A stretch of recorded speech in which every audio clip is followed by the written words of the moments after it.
Hello everyone. Today I'm going to talk about silence as a communication approach in the workplace. When we think about communication, we usually focus on speaking. In many cases, when people do not see it just as important as words they say. So in this presentation, I will explain how silence works in workplace communication, especially in teams of conflict, power relationships, and cultural differences. In workplace communication, people usually think that speaking clearly is the most important thing, right? But actually, silence is also a form of communication. Many people misunderstand silence as a lack of participation or confidence. For example, when someone does not speak in a meeting, others may think, oh, they are not contributing. However, silence can be a deliberate and meaningful choice. So in this presentation, I will explain how silence functions in different workplace situations. So first, silence is often used as a way to avoid conflict.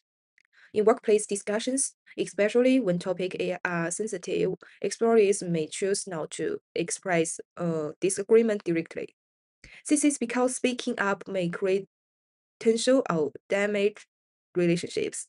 But sitting in silence, they can try to maintain harmony and avoid unnecessary arguments.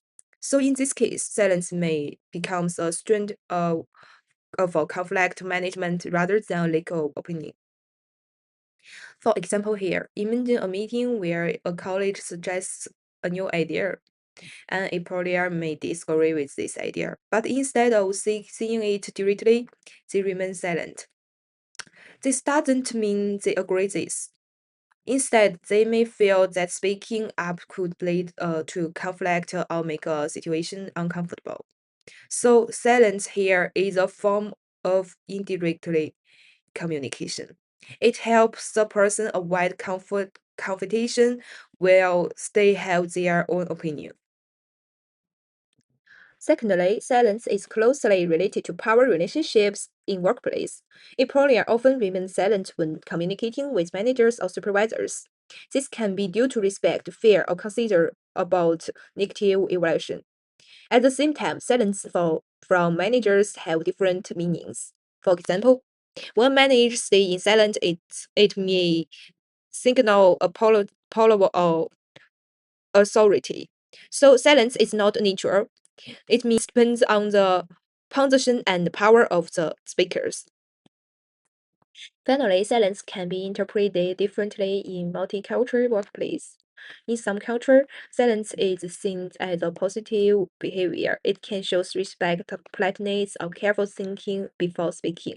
However, in the other cultures, silence may be seen negatively. People may think this person is not confident or not engaged in the discussion.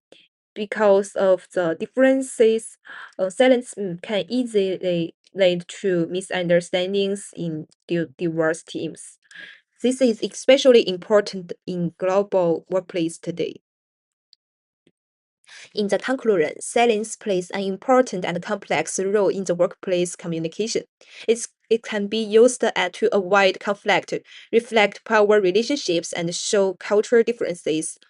This form effective communication is not only about what we say, but also about what we choose not to say.